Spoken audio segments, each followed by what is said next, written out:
বলতে হবে নাইস। আজ বানাবো মাছের তেলের ফ্রাইড রাইস।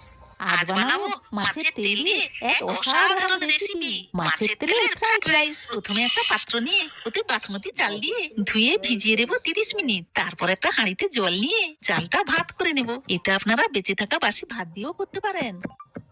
একটা কড়াইতে তেল দিয়ে তেজপাতা ও এলাচ ফোড়ন দিয়ে পেঁয়াজ কুচি দিয়ে ভেজে নেব। তারপর রসুনগুলো কাঁচা লঙ্কা কুচি দিয়ে ভেজে মাছের তেলটা দিয়ে দেব। হলুদ দিয়ে খুব ভালোভাবে ভেজে নেব। যতক্ষণ না মাছের তেলটা খুব ভালোভাবে ভাজা হচ্ছে ততক্ষণ ভেজে নেব।